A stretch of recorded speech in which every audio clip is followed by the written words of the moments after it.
This is VSiN, the sports betting network.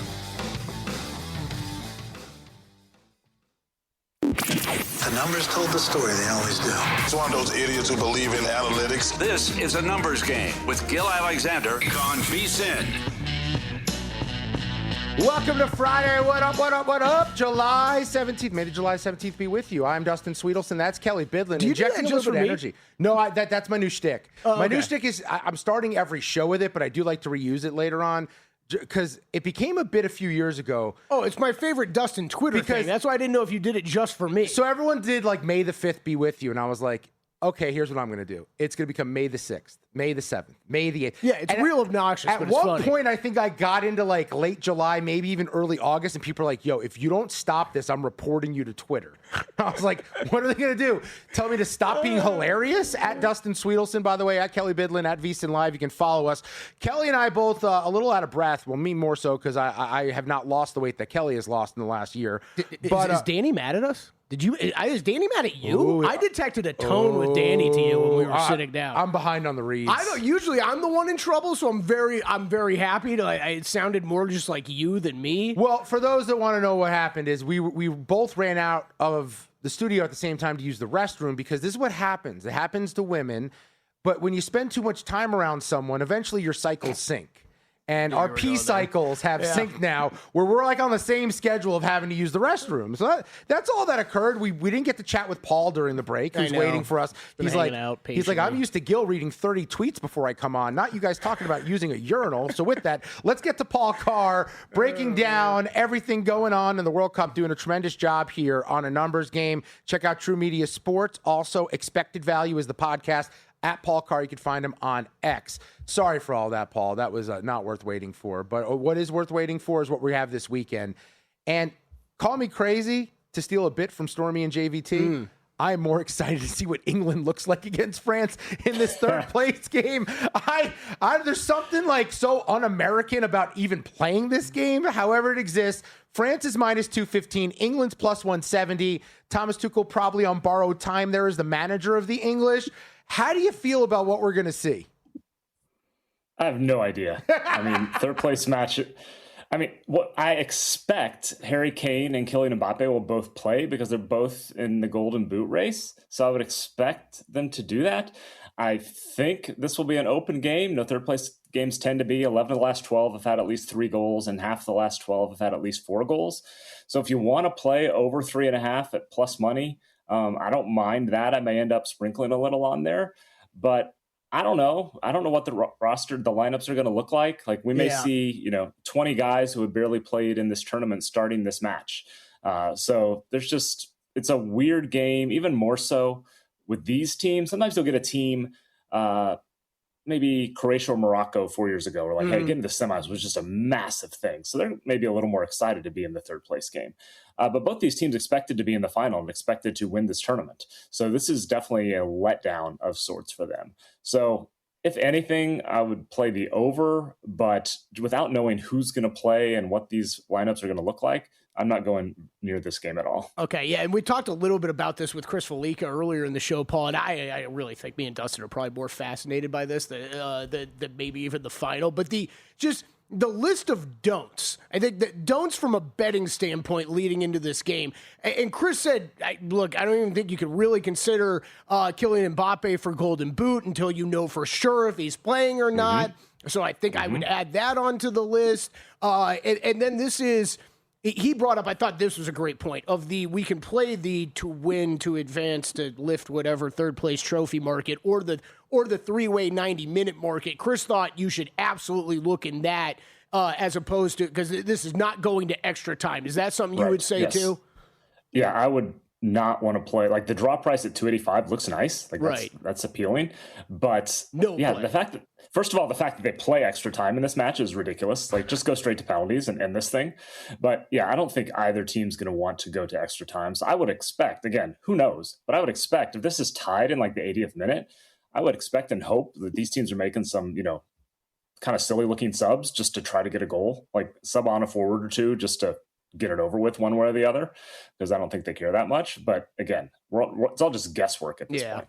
Yeah, Paul Carr is our guest, True Media Sports, soccer handicapper, expected value podcast at Paul Carr next. I mean, we probably should have started this way, but we haven't talked about what happened with England and the meltdown against Argentina. Paul, you watch a lot of soccer. Let's do both sides of it here. Argentina, the comeback kids, it continues. Now they're in the championship, but England, the style at which they went about it, once they had a 1-0 lead, just not being involved offensively. I think I saw 12% of the possession once they went up 1-0. Like, how do you even defend that if you're the English? It's really weird. I mean, it's basically what they were criticized for under Gareth Southgate, their previous manager, the last few tournaments. They went up real early on Italy in a Euro final and tried to park the bus for 85 minutes. Obviously, that didn't work out well. But then in the first game against Croatia of this tournament, they were up 3-2 in the second half. And they went for it. They did not park the bus. And it was almost this revelation if England's going to do this, given all the talent they have, because they're one of the, 3-4 most talented teams of the tournament. And if they're going to go for it when they have the lead, that just changes the upside of this team. And then they get to this Argentina match and they don't do that. And this, again, they didn't go up 1-0 in the 80th minute. You want to park the bus then? Fine. But they went up 1-0 in the 55th minute. And just became not interested in playing. So I don't know if this was a residual effect from the Azteca game against Mexico. There they bunkered in for a while, but they were down a man and they were at Azteca. That's a totally different situation. And you're playing Mexico, which does not have the creative playmakers that Argentina has. So that was a very different situation. And, I kind of understood, putting on some defenders because you're going to face crosses and such. But at the same time, why wasn't Bukayo Saka in to be an outlet on the wing? Maybe he's dealing with injuries, but something in that vein, just to relieve pressure for a few minutes here and there is what England needed. And it wasn't something that they seemed either interested in doing or maybe was capable of doing. Yeah, and this is, Paul, spin this forward with Argentina, because I feel like we've seen this type of team in other American sports before, but we've gotten to the point in the tournament where I feel like I keep hearing this about Argentina. Team of destiny, or they just keep getting a little lucky and getting by each one of these opponents and are a little overrated. I don't know which is true. They're in the final. What do you feel about this team and how they've gotten to this point? Yeah, I think they're kind of both true. They remind me of the Chiefs from 2-3 years ago. And then the question is, are they going to, they're in the final, they're in the Super Bowl. Is it going to be one of those where they, battle it out and pull out a win against the 49ers? Or, I think there's a chance it's, the Chiefs ran to the Eagles a couple years ago and just got smoked. There's a chance of that. But they clearly have all the intangibles, which as a numbers guy is a little difficult for me to digest, but they have the grit, they have the belief, they have the team spirit, all these things.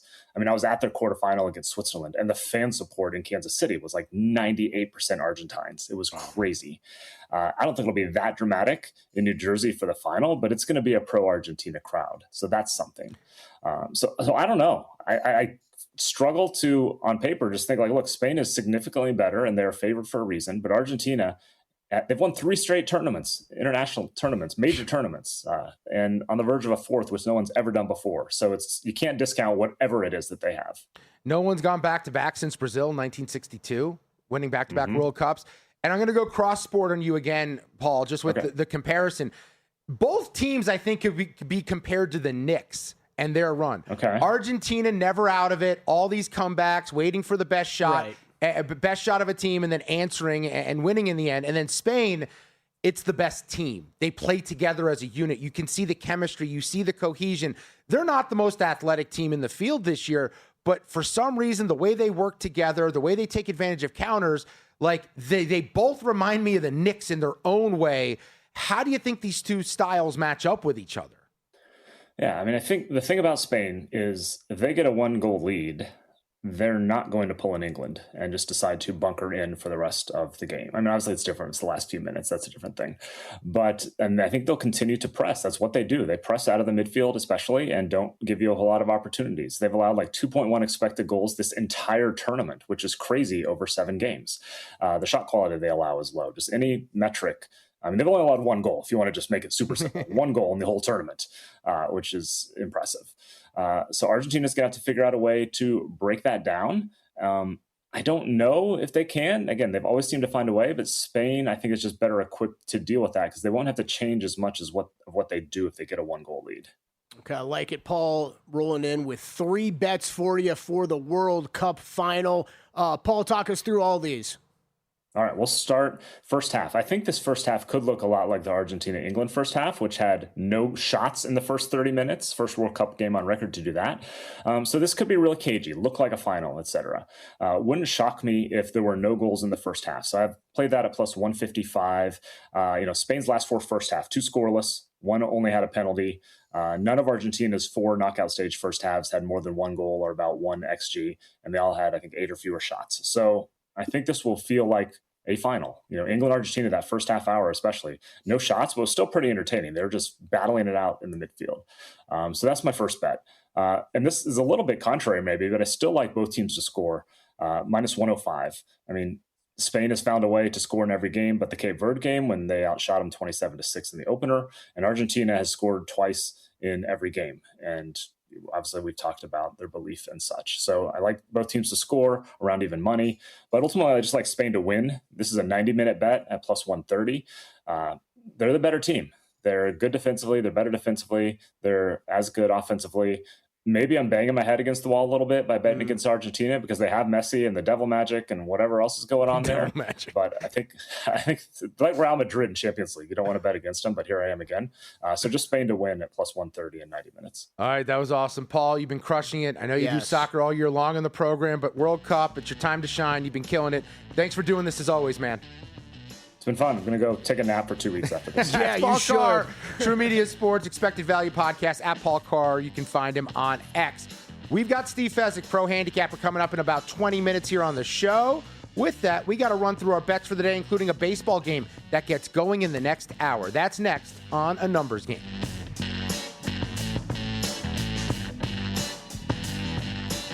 You're here because you want an edge. That's what separates listeners from winners. But let's be real, mindset alone doesn't get bets home. Pros win because they've got the tools, the data, and the discipline. And now so can you. VSiN Pro gives you access to the same real-time insights the sharps use. No secrets, no fluff, just actionable info that moves markets. Tap the link and see why serious bettors are turning knowledge into profit with VSiN Pro.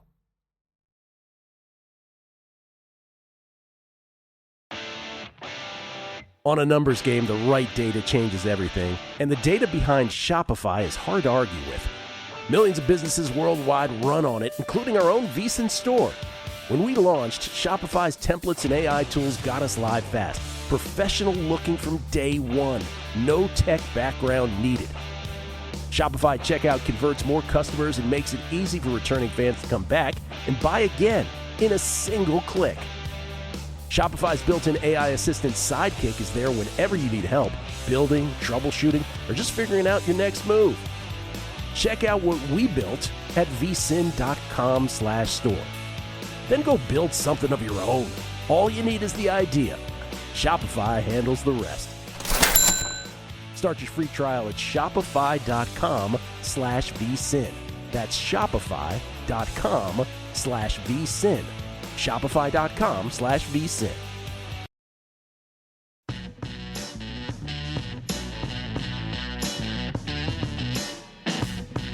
A Numbers Game on VSiN, the sports betting network. Dustin Swedelson alongside Kelley Bydlon. It's A Numbers Game, VSiN, the sports betting network. We get tweets at VSiN Live, at Dustin Swedelson, at Kelley Bydlon. Bob Geddes writes in. How about Bob dedicated? Hey. I just walked into a store in Spain and they were playing doo-wop. Now I think of you in A Numbers Game. The Bearded Brothers shenanigans are top tier. Bob, we love you.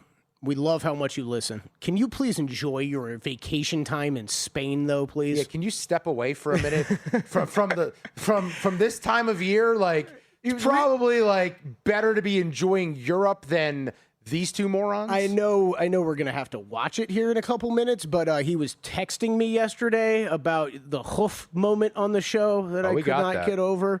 Real quick, before we get into wackiness, I do have to thank a few people for the past, month, 6 weeks, Danny? I don't even know how long we've been talking World Cup at this point. But Chris Felica, Paul Carr, multiple times a week, Drew Dinzik on this show, Dallin Cuff on the show every single week through the World Cup. Every single one of them did an amazing job. I tailed most of their futures, made out very well, was a profitable World Cup I was not expecting. So hopefully you guys enjoyed having them, seeing them, listening to them on the show. I know I did. And a big thank you to those guys who took a lot of time out of their lives to join us. The most frustrating part of the World Cup to me was there's two, I guess. One, I have to retire being a soccer expert now. I've been a soccer expert for the last 4 to 6 weeks. I know, right? We gained all this knowledge. It's like the end of March Madness. I just learned who's on every team, and now we have to walk away. The second is I am up betting the World Cup, which makes me wonder, I know nothing about soccer, and I'm winning. How come the sports I know a lot about, I struggle to be above 500? It's a tough feeling. It's a tough feeling. Sports betting can be wacky sometimes, but you know what? Everybody I've heard say something similar. It's okay. You know what the best thing is about this?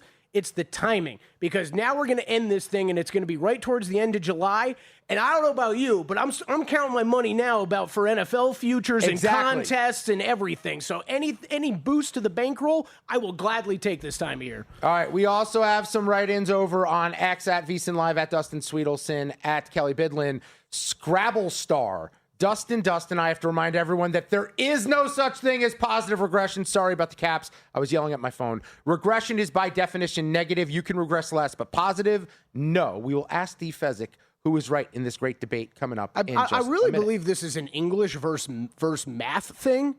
Like in math, there is positive regression in statistics. We'll ask Steve. I'm not going to sit here. Yeah, I'm not English dying on this hill. It doesn't work. Yeah, it's progression or regression. Yeah. I get that from an English standpoint. Yes. You can't negatively regress. That's a negative times a negative, which equals a positive. Speaking of, I did reveal way too much on yesterday's show, including that one of my guilty pleasure videos I watch are cows getting their hooves shaved. And shout out to the guy yelling at Kelley because trying to say that it was horses that I watch. I don't know how you think you know what I watch, but mine are definitely cow hooves. This is not what a horse hoof looks like. So this is what happens. They go in, they have a cut, they have a hole in their hoof, they have to even things out. They just have to get it shaved down. It's like going and getting a pedicure. And they take this sharp device, they cut it down, they find the spot, they fix it for the cow who's suffering, and that's why your steak tastes the way that it does, because this cow gets to live a little bit longer. Unfortunately, I've seen this enough now. I'm not as disgusted. Look at that hole. We hit this point, it's really, really disgusting. So, wait, are they shaving off, like this is bone or hoof? No, it's like a nail. Okay, so it's like a nail. Fine. So they are cutting nail away to get underneath it where there is a lot of dirt, scum, whatever. No, I think that's either dirt or an infection because it goes under the nail. Okay. So I think they're fixing an infection or something, some injury. So they're going to scrape this out. Clean it out. They're going to spray it. They're going to disinfect it. It's just like getting a pedicure, or it's like an ingrown toenail where you got to go get it cut out. They put some medicine on it so it doesn't get infected and it doesn't grow back the same way. Yeah, but I don't have to watch that. You know I watch those videos too. Yeah, I know. I get pedicures myself. I get them too, but I don't necessarily look down at my feet. I don't have a foot fetish. I just want to lay that on the line. I've never sucked a toe in my life over here. Just want to make sure. I'm admitting a lot on the show. That is not something I'm into. No, okay, all right. I've never put a foot in my mouth. Sure, I'll speak for the crew. Sure, sure. I think this is a very normal video that people watch. Maybe. There's a lot of stuff on the internet these days, so who knows what's normal anymore, okay? How about that? That's a valid point. What is on the internet are our best bets in my best bets in Major League Baseball, VSiN.com/picks. If you want to check them out, we do have some best bets from all the guests on the show. Let's begin recapping. Let's run through, like my girlfriend in college was, all the bets that were placed on today's numbers game. Let's do that. Am I running these for you? I like when you lead into the other people's bets. Oh, okay. So we're going soccer first then. We're going soccer first. We'll go with Chris Felica, who's got a lot of bets today, both on the horse track and at the World Cup. We'll start with the World Cup. Spain to lift the cup, -150. So he's going to play. This is very important. Lift the cup, especially if you haven't been betting World Cup throughout the entirety of it. Lift the cup. This is basically the to advance market that you've been betting through the or the knockout stages here. And then we had Paul in the 90-minute. We'll get to that later. He's also on the under 2.5 in this game at -115. And then I know we had some horse racing bets as well from Felica. Thank you, Danny. This is today, the De La Rosa Handicap, race 9 at Saratoga. the 8-horse Awesome Check 6-1. And then also today, Oceanside, race 8 at Del Mar. This is the 8-horse Charlie's Curlin 6-1. And then the Haskell Stakes, race 12 at Monmouth tomorrow. He is on the number 4 horse, the Puma, 7-2, who we remember from the Kentucky Derby. Is that where he was at? And then we never saw him again, did? Yeah, Kentucky Derby. I remember my horse races. Okay, over to Paul Carr. He's got a 3-pack of bets for the World Cup final. Under a half, first half goals at plus 155. I love that one. I think I do, too. Because even the Argentina magic that we've seen, it's been late, right? Yeah. I think I'm going to bet that as well. Both teams to score, yes, minus 105. And then Spain to win on the 90-minute line, plus 130, as he even rightfully pointed out, because I was thinking the same thing. Look, if you have a shop where the same game parlays still reward some of these negative correlated plays, this is that, because both teams to score, yes, combined with an under half first half goals. That is not very correlated. Can I bring up one thing I'm just realizing, and I don't think this should be allowed? The World Cup final can be decided on penalty kicks. Sure. I feel like they should have to play till their legs fall off. Oh, you think this is like we got to throw out that roll in the app? Like we play it out. Best team to eventually punch it through. Maybe you change the substitution stuff late in the match once we get into like extra time. But I don't know if I like the World Cup being decided on PKs, because the more I think about it, with the way that Spain plays, specifically defensively, and really the only offense coming on counters, and then Argentina with those guys offensively, I think Spain tries to keep it away from Argentina, doesn't let them set up offensively, and then we could be looking towards a draw, which will then lead to a potential shootout, and then Argentina has the advantage. Yeah, I'm with you, man. I have a feeling. I think I'm going to play that under in the first half. Kind of have a feeling just the game under is a really good bet too. Yeah, I agree. Just with how Spain's playing, and then if this messy magic finally stops, right, and that's amazing Spain defense could step up and really shut them down, yeah, I think this could be a low-scoring game. All right, as far as I have today, Major League Baseball, we return for the second half, and we're looking at the Rays coming up here. What time is it? About an hour and 12 minutes. Griffin Jackson on the bump, taking on Jake Bennett. Look, I understand wanting to back Jake Bennett. He's been red hot. I'm one of these people where I look for opportunities to bet against someone who's on a surge. I just think Tampa Bay is a good play. I got plus money. It's now minus 107. I don't love that as much, but in baseball, I like to take these plus prices when I can find them, when I'm into them. Jax has been good this year. Tampa Bay has seen him before, and the Rays are 19-7 straight up against lefties. Boston 6-10 in home division games. They're also 30-38 straight up against righties, minus 17 units on the year. Give me Tampa Bay. Taking the Cubs, minus 138. I love this spot against Bailey Ober and the Twins. Ober pitches to a lot of contact. And right now, the Cubs, at the end of the first half, have been great the last 2 months. We're talking about a team, 54 homers last 36 games, OPS around 786. And then Ober, since 2024, 0-9 against teams averaging 1.25 or more home runs per game. I think this offense for Chicago decimates Minnesota. And then Colin Ray keeps them in this ball game with a 2.72 home ERA. Give me the Tigers. Give me Detroit on the road at the Angels, minus 104. Troy Melton's been better, and the Tigers are the offense that I trust. It's simple as that. Detmers against teams averaging 4.4 or less runs per game, 2-12 straight up, going back to 2024. And then finally, the Giants-Mariners were on the under, because I believe Bryce Miller and Landon Roop will keep both offenses that I hate at bay today at T-Mobile in Seattle. So those are the plays. I like it. I only got one from yesterday. It's old Chad Tracy, 28-1 AL Manager of the Year. Let's go Red Sox. All right, get the tweets in at VSiN Live, at Dustin Swedelson, at Kelley Bydlon. Steve Fezzik's going to join us. Pro handicapper, only 2-time winner of the Hilton Super Contest, and he's been listening to me all week on the show. I trigger Steve. Over under 3.5 items will be discussed about something I brought up during the show that he hates over the last 5 days. Find out when we return on a Numbers Game.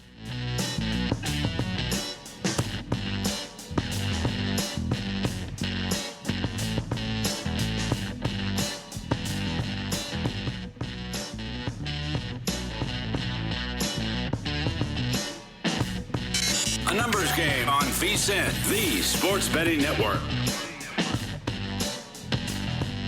Back here on a numbers game, Dustin Swedelson, Kelley Bydlon. We're here for another 30 minutes here on the program. Sirius XM channel 158, YouTube TV, the VSiN Watch app, radio affiliates across the United States of God Bless America, and Game Plus in Canada. Kelley thought he had to update me there and chime in, but I remembered this time. Hey, day 5, you finally got it. It's only the end of the week. I figured out the routine day here. 25 of filling out of the show at this point. Don't point that out. Well, a guy I've been talking betting with for a long time who's been lecturing me, teaching me, helping me get better as a bettor is going to join us next. It is time for a Fezzik Friday.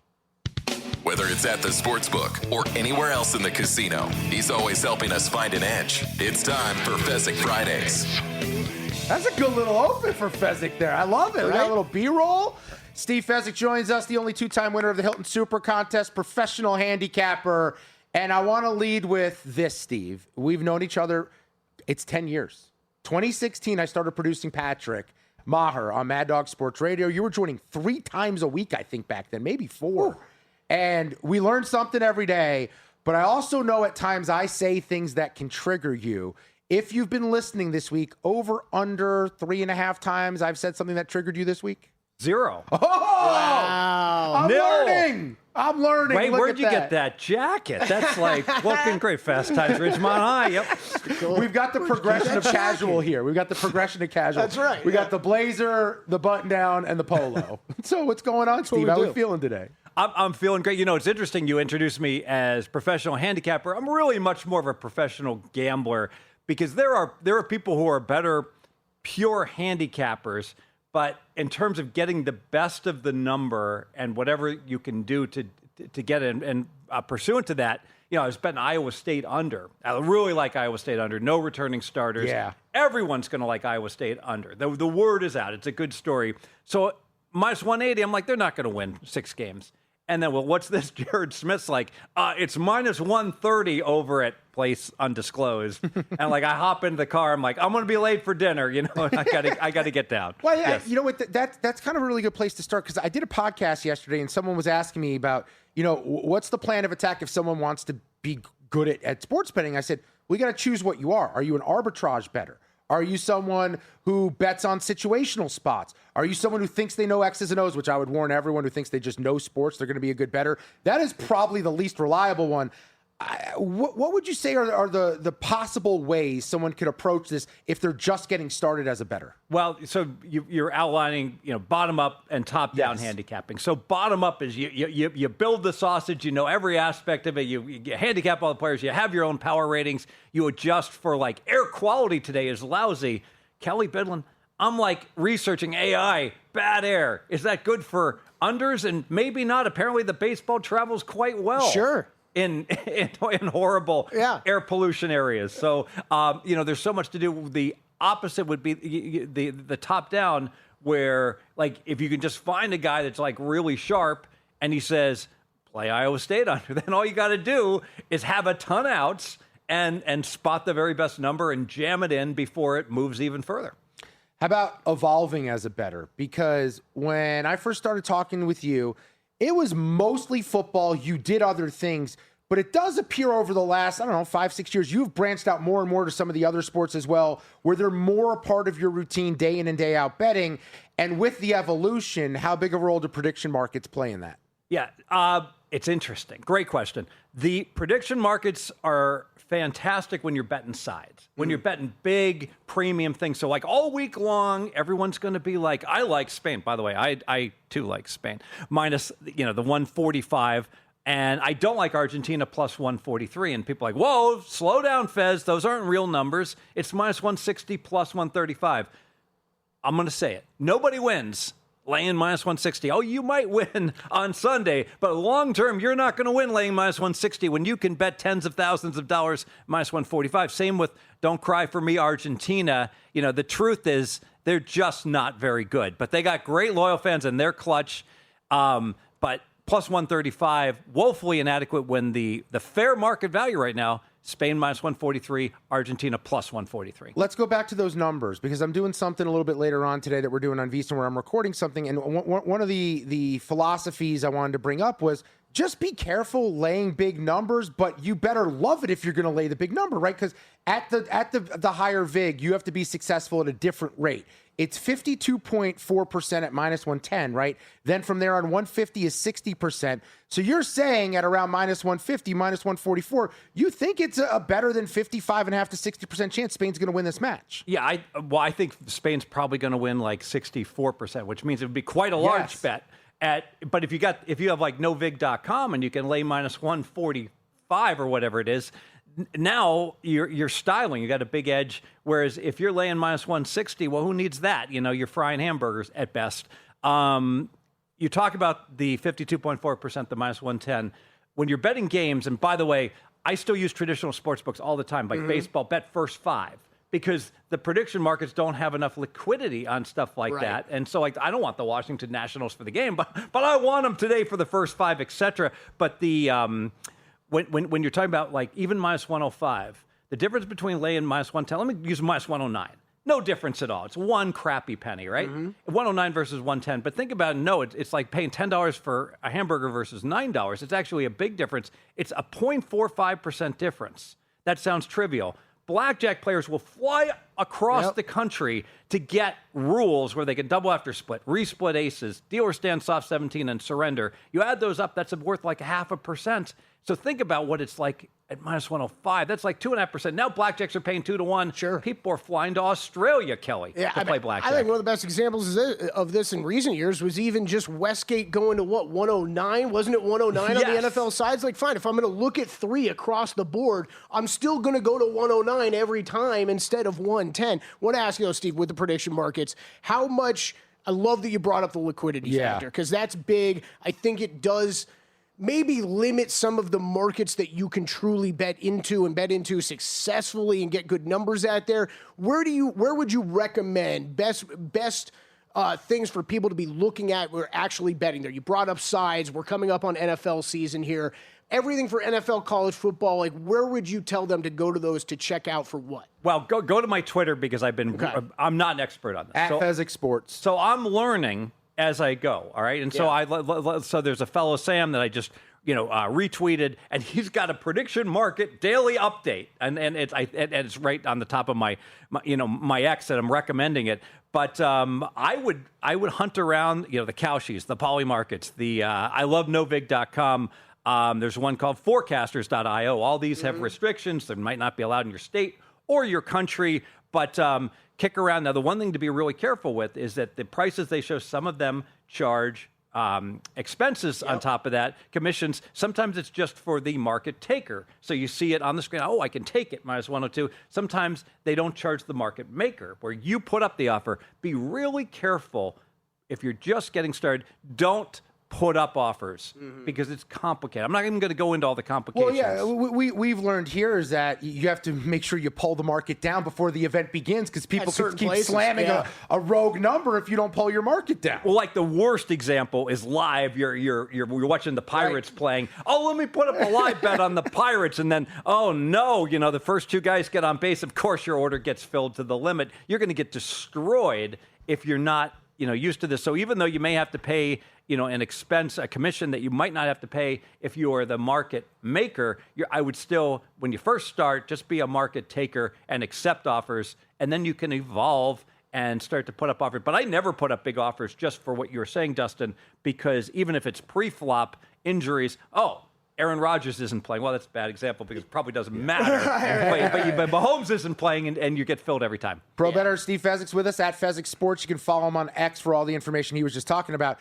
We got about 90 seconds to go in the segment, Steve, but liquidity, you mentioned it. Why is that so important if you're going to bet into these prediction markets? Well, where it's most important is that you think that, hey, all the sharp money's on a certain side, but it's an offer for $8 that's sitting out there, so it doesn't even move. Like I talk about the value of betting because you can lay minus 102, but you can also use it, and this is like a hidden secret.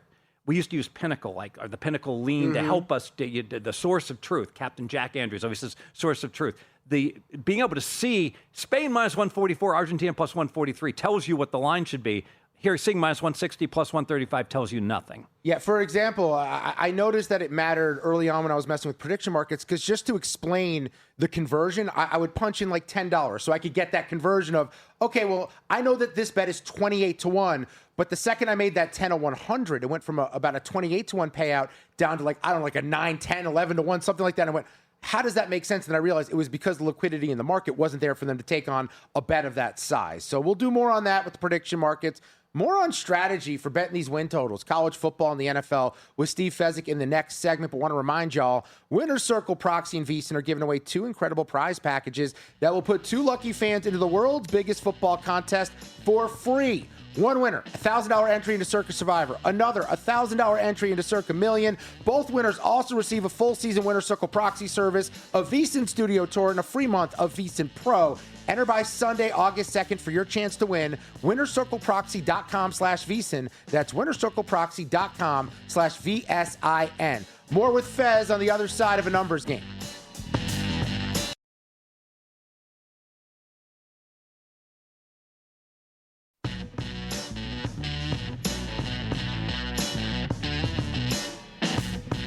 A numbers game on VSiN, the sports betting network. Back at it on a numbers game. Dustin, Swedelson, Kelley, Bydlon, joined in studio by pro bettor Steve Fezzik at Fezzik Sports. You can find him on X. We're continuing the discussion with the prediction markets because of their rise, their popularity, and really the offers that they have for everyone, whether it's the markets or it's the pricing. And I asked you during the break if you saw the news story that came out yesterday because it's kind of wild. One of the president's speechwriters was placing bets on words he may say within his speech and then got caught getting off of positions that he had bought when the president was skipping over those words in his speech. And that made me wonder, where is the regulation? What is the regulation? How is it coming for these things? What stood out to you, Steve, about that story? So I am not a lawyer, so take what I say with a grain of salt, but I believe that all these markets are, regulated by the, trading rules. And there is inside trading. But again, I'm not an expert. But what stands out to me is don't bet into that sort of thing. It's the same thing like LeBron. What team is he going to go to? As Gordon Gekko said in Wall Street, either stop going out there and reporting information to me and start going out and getting the information before it's reported and the people know. And what stands out to me is it's like that movie Dumb and Dumber, where everyone who gets caught, it's like that Alabama baseball coach betting $250,000. Hey, my star pitcher's out. It's like there's no stealth. There's no serpentine. Mm-hmm. They're like just charging directly ahead with their bayonet and getting shot. Everyone who's getting caught. It's like how hard would it have been for this guy to know someone who knows someone with a burner phone, and it would have gone completely undetected. And so the people who are getting caught are the same thing with fixing games. I don't think he knew he was doing anything wrong. Like that's part of it. Like maybe you know what I mean? Yeah. He probably thought he wasn't doing anything wrong. Something wrong enough he could get in trouble for. Or these people, and we're seeing it with like the NBA scandal. They're the worst, dumbest criminals of all time. Look at the bookmakers that have been busted in Vegas, like laundering multi-millions of dollars, and they're betting tens of millions of dollars at Resorts World. And it's like they want to get caught. It's like they got a big bull. It's like, hey, I like Crack says this. Like some people try to stay out of jail, and some people are looking for a ticket in, like Monopoly, where you're better off in jail than like landing on the hotel at Boardwalk. The one thing I will give this guy though, have you ever run a teleprompter before? I had to in college. Okay, so like I was horrible at it. It's not as easy as you probably think at home for anybody who's run a teleprompter. The idea that he was doing that with one hand and the other hand selling off positions, I'm just impressed. I'd also say the new age ones might be following your eyes a little bit better, especially when the president's involved, where it might be automated to some degree. Too. And you get to see it like 20 minutes before. That's all it takes, right? That's right. It's pre-taped. No, but the whole idea was he would ad-lib. He would ad-lib, no, so that's he when knew, he's ad-libbing, like, I better sell off something. Yeah, here. I skipped over my line. All right, let's start looking at win totals. We'll do a little, because you sent about college football, and I'm just curious. It's July 17th. Is there still meat on the bone with college football win totals with the season starting in a little bit over a month? Oh, 100%. And so for years, and Kelley knows this, the great Dr. Bob Stoll, not in the Sports Betting Hall of Fame, some call it the Sports Administrator Hall of Fames, despite being the guy who every betting syndicate in a snake draft would take number one. It's like it would almost be like, we don't want Wemby in the Basketball Hall of Fame, but he's the best player. But he would come on A&G, and I actually think he lost a little last year, but he's like historically hit like 70%, and he comes on early in August, and the reason being the NFL is a very liquid market, all right? There's big limits already on the season wins, and the numbers are pretty darn sharp. By contrast, these college teams, you're going to see, movements of a game, even a game and a half on certain teams, and look, there's no stability.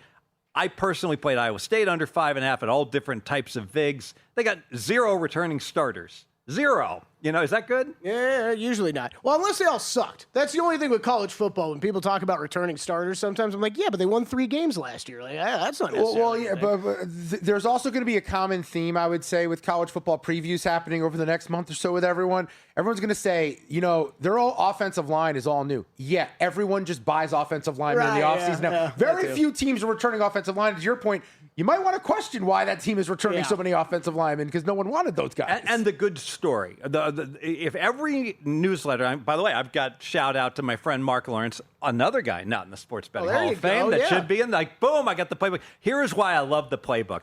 Look at how light this thing is. I don't have to Warren Sharp's publication's great, but I got like a hiatal hernia carting that thing around. You got to be really it takes up a lot of space. I throw one in the car. I throw one at home. Of course, it's nice because he sends it to me for free. But basically, first read, try to find out. There's teams that everyone's going to be bullish on. Like BYU. Everyone loves BYU. Bear Bachmeier, bro. So if you bet over, if you're going to bet. I just learned about him. On BYU. Bet it now. Don't like smoke dope all summer and then 10 minutes before the game starts, lay an extra 40 cents on the over. If you like BYU over, Jared Smith likes BYU over, I agree. Yeah, and if you like the over and you bet it early, maybe there's a chance that all of a sudden things move in a way where the number moves, or you can get plus money on the under. You can lock in a profit, and then you're stress-free for the whole season. I am a huge believer. This is my friend. Some people criticize this as being a bad strategy, but they're just dumbos. My friend Leon, who goes by the Ada Club's the least distinct card in the deck, but now I gave away his name again. He just would write every season win number, like NFL Week 1. He'd write all the numbers down, lock it up in a shelf, right? Okay. The Chargers are laying 10.75. Lock it up. And then he would open it back up the day of when the season's about to start. Same with season wins. And anything that steamed like crazy, he would fade and he'd look to go the other way. And here's the beauty of it. Because it's a tsunami of money coming in the other direction, even if the market on the Chargers closes, let's say they catch steam and they close 11.5, you'll probably get the dog plus 12, plus 102 at one of these prediction markets or someplace else because, people love to back the steam. I'm not saying the steam's going to flow on the Chargers, but just using it as an example, it will flow. Positive on BYU season win, negative on Iowa State. Okay, love it.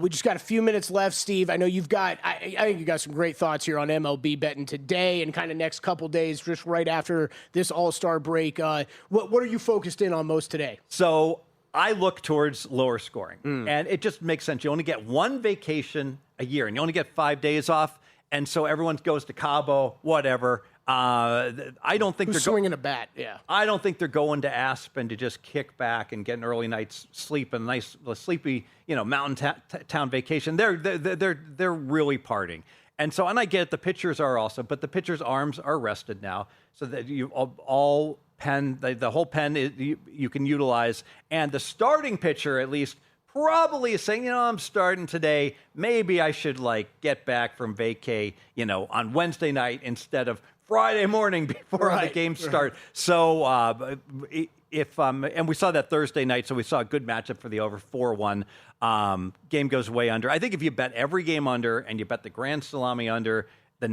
on Friday, Saturday, Sunday, the next 5 years, you'd make money. Now, the reason I say you wouldn't make money today, you're gambling. There's variance, so I don't want people to say Fez is an idiot. I won 7 and 8 or whatever, doing this. But I do think you're not betting market numbers. Shop around. Use all these prediction markets. Don't lay minus 110. If the total is 9 everywhere, find some place you can lay under 9, minus 104. All right, settle a debate here on the show. Positive regression. Kelley says it's a thing. I said it's not a thing. It's called improving. Who's right in this debate? I think you're both right. I think like somebody might argue you're both wrong. There's no such thing as positive regression, right? They basically, this is the hard part. So you get a team that stinks, the Mets, right? The Mets are supposed to, Joe Pita, who I love and who's going to have a winning year, I think, with season wins. He says, bet the Mets over 90, and they just stink. I did. They stink. I hope you didn't bet action points. If so, you're going to be pawning that fine-looking blazer of yours. But a lot of comments on the jacket. I like the jacket. I do. So the Mets are 17 games below 500.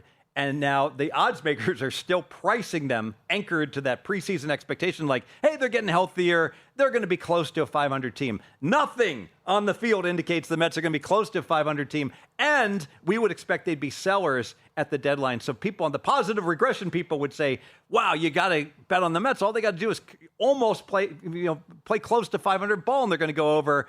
I'm more of the same. I'm Mott's. I'm like, you are what your record says you are by this point. Yeah, and they're going to be a very different team the rest of the way. They're going to trade at the deadline, sell off pieces. The report came out basically like 5 or 6 guys are untouchable. Everyone else is available. I bet them 10-1 this week to have the worst record in baseball when it's all said and done. Under 71.5. Put me down for that. It's probably 72.5 because they won yesterday. But grade me under 71.5. The Mets, if you look at their schedule, they got to play like the Dodgers, the Phillies, Atlanta. They are going to be a dog the next 9 games. There's only one series they should be favored to win. They're playing the Giants 3 games. Every other team's average or above average. They're all better than the Mets. So, and the A's under 71.5. That team has hit the skids. Steve, it was great catching up. You have my number now again. You can text me when I annoy you on the air here on VSiN. I love catching up with you, my friend. That's what I do with Kelley every week. All right, for Kelley, I'm Dustin. Stay with VSiN. Prop Points. Jeff Erickson, Nick Whalen, they have you covered. Then they hand it off to JVT and Stormy, followed by Mitch and Paul on Follow the Money. See you next time.